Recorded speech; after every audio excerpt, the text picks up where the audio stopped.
हज़रात ये वही दुरूद है कि जिस दुरूद को अगर कोई परेशानी के आलम में पढ़ ले, कोई मुसीबत के वक्त अगर इस दुरूद का विर्द करता है तो अल्लाह तबारक व तआला इस दुरूद की बरकत से उसकी तमाम परेशानियों को दूर फरमा देता है।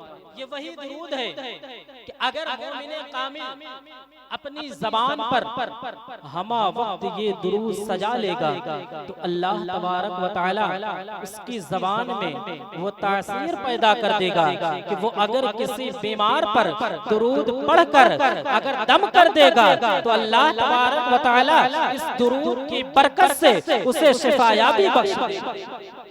एक मर्तबा सारे लोग अपने अपने घर के खैरो बरकत के लिए बाआवाज़ से बुलंद दुरूद शरीफ पढ़ लें। अल्लाहु रब्बु मुहम्मदिन नहनु इबादु मुहम्मदिन सल्लल्लाहु अलैहि वसल्लम सलातु व सलामुन अलैका या रसूलल्लाह सलातु व सलामुन अलैका या हबीबल्लाह सल्लल्लाहु तआला अलैहि वसल्लम।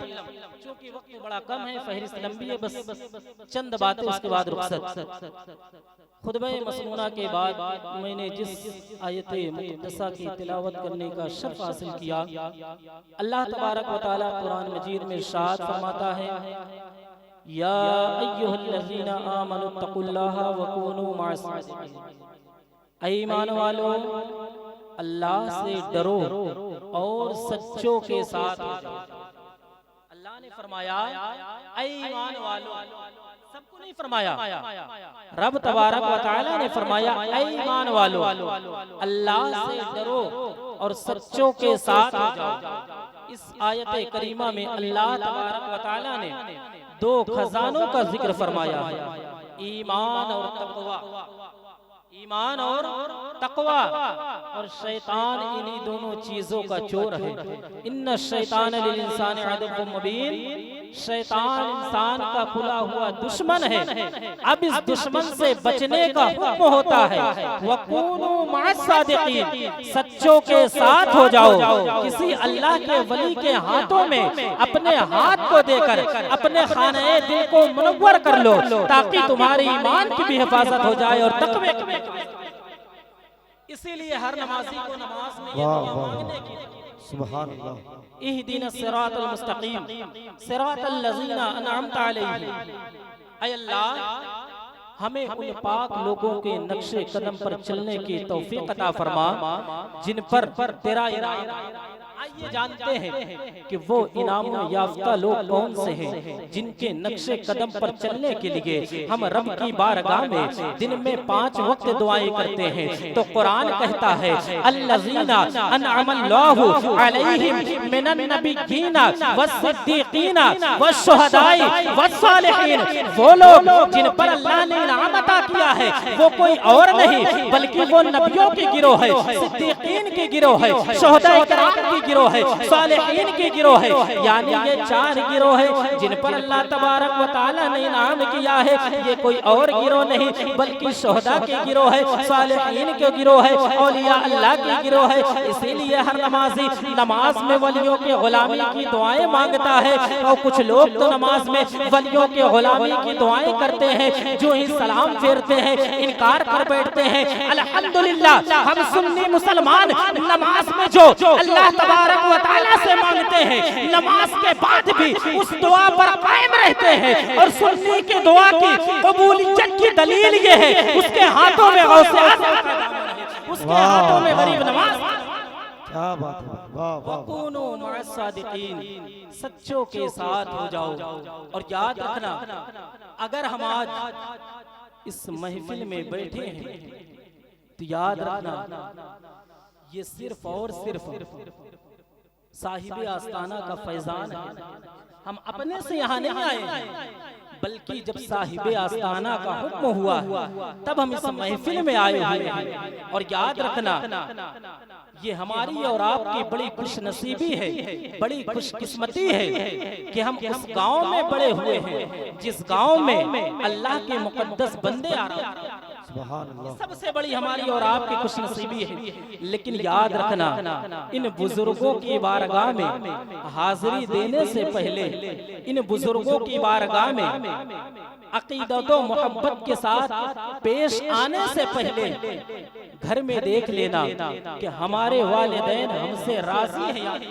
वाह वाह वाह, याद रखना, बहुत अच्छा भाई, बहुत बड़ा जुमला। इंसान अपने पीरों का हाथ तो बड़े फख्र के साथ चूमता है, अपने से बड़ों का हाथ बड़ी शान से चूमता है, लेकिन माँ बाप के हाथों को बोसा देने में उसे शर्म महसूस होती है। याद रखना, किसी पीर के जाने से पहले, किसी वली की बारगाह में दुआ करने से पहले, किसी वली की बारगाह में दुआ करने से पहले घर में अपने माँ बाप से अगर दुआ करा लेता है तो कसम खुदा की कभी जिंदगी में किसी और दरवाजे पर भटकने की जरूरत न पड़ेगी। और जिस दिन तुम्हारे वालिदैन राजी हो गए, कसम खुदा की तुम्हारी दुनिया भी कामयाब हो जाएगी और आखिरत भी। सुभान अल्लाह, वाह वाह वाह, तुम्हारी दुनिया भी कामयाब हो जाएगी और आखिरत भी काम हो जाएगी, कामयाब हो जाएगी। और याद रखना, अल्लाह ने माँ की खिदमत की वजह से वो मकाम अता कर दिया कि खुद नबियों के सरदार अपने गुनहगार उम्मतियों की बख्शिश की दुआएं करवाए। वो कोई और जात नहीं बल्कि हजरत अवैस करनी की जात है, जिन्होंने अपनी पूरी जिंदगी माँ की जो है गुलामी में लगा दी, माँ की खिदमत करते रहे और दिल में इश्क मुस्तफ़ा इस कदर रोशन था कि हमा वक्त हुजूर के इश्क में रोया करते थे, हमा वक्त मेरे मुस्तफ़ा को याद किया करते थे। लेकिन माँ की आंखों की बीनाई न होने की वजह से माँ की खिदमत में लगे रहे। अल्लाह ने माँ की खिदमत के जरिए से हज़रत अवैस करनी को वो मर्तबा अता कर दिया कि खुद नबियों के सरदार अपने गुनहगार उम्मतियों की बख्शिश की दुआएं करवाए।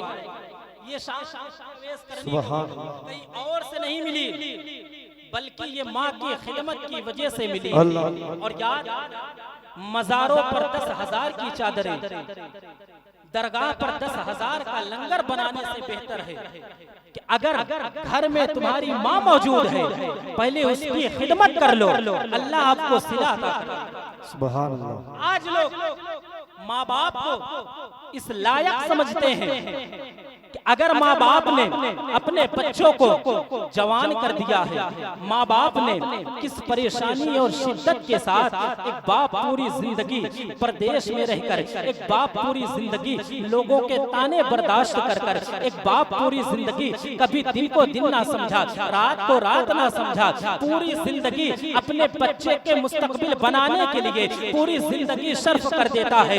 लेकिन वही बेटे जब जवान हो जाते हैं, वही बेटे जब इस लायक हो जाते हैं कि वो खुद और रुपए और पैसे कमाने के लायक हो जाते हैं, वो अपने माँ बाप को ऊंची नजरों से देखते हैं। जरा गौर करो यारो, जिस माँ ने तुम्हें पूरी जिंदगी अपनी कलेजे से लगाए रखा, जिस बाप ने अपनी तुम्हारी मुस्तकबिल संवारने के लिए पूरी जिंदगी लोगों के ताने बर्दाश्त किए, जब तुम उस वालिदैन को आंख उठाकर देखते हो, जब तुम उस वालिदैन को आंख उठाकर बात किया करते हो, ऊंची आवाज से बात किया करते हो, उस वक्त तुम्हारे वालिदैन के दिल पर क्या गुजरती होगी, जरा ये दिल में सोच कर तो देखना। और याद रखना, जिस दिन हम अपने वालिदैन के फरमाबरदार हो गए, कसम खुदा की दुनिया की ऐसी कोई ताकत नहीं जो हमें कमजोर बना दे। और जो बच्चा अपने वालिदैन का फरमाबरदार हो जाता है, कसम खुदा की दुनिया उसे झुककर सलाम किया करती है।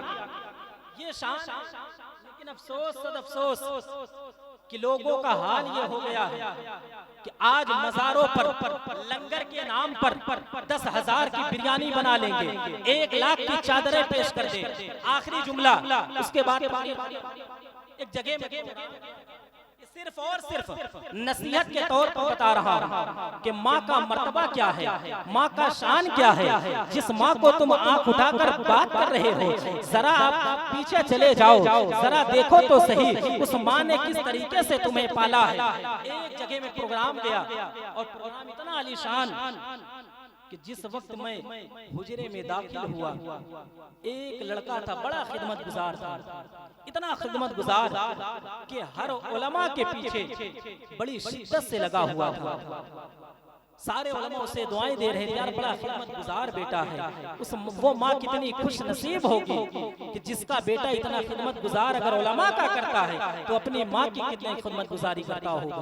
बड़ा खिदमत गुजार मेरे पास आया और ऐसा पैसे वाला था कि उसके दस्तरखान पर मैंने अपनी पूरी जिंदगी में इतनी डिश नहीं देखी जितना उसने अपने दस्तरखान पर सजाया था। उसके बाद बहरहाल जब वक्त आया तो उसने कहा, हजरत मैं हर साल अजमेर शरीफ जाता हूँ, 10 लाख का लंगर मेरी तकरीबन 50,000 की चादरें मैं पेश करता हूँ। बड़े अच्छे अच्छे वाक़यात अपनी जिंदगी का बताने लगा।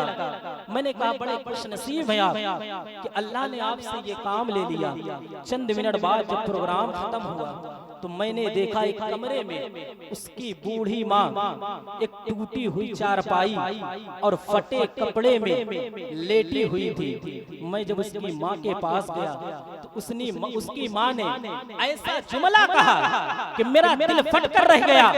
उसकी माँ ने कहा, हजरत मेरा बेटा उलमा की बड़ी खिदमत गुजारी करता है। मैंने कहा आप बड़ी खुश नसीबे वाली हैं कि अल्लाह ने आपको ऐसी औलाद अता फरमाई है। तो वो बूढ़ी औरत कहती है, हजरत मेरा बेटा उलमा की तो बड़ी खिदमत किया करता है, उलमा के आगे पीछे लगा रहता है, लेकिन अफसोस सद अफसोस कि मेरे पास हाल तक नहीं पूछने आता। पूरा दिन गुजर जाता है, पूरी रात गुजर जाती है, मैं जिस हाल में रहती हूँ मुझे कभी मेरे बेटे ने ये नहीं पूछा कि माँ तुम किस हाल में हो, माँ तुम पर कोई मुसीबत तो नहीं आई, माँ तुम पर कोई बीमारी तो नहीं आई। इतना कहकर वो बूढ़ी औरत रोने लगती है।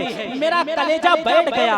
मैंने कहा ये लाख चादरें चढ़ा ले, लाख पूरी जिंदगी लंगर बनाकर खिला दे लोगों को, जब तक इसके वालिदैन, जब तक इसकी माँ इससे राजी नहीं होगी, कसम खुदा की इसका सारा रुपए और पैसे।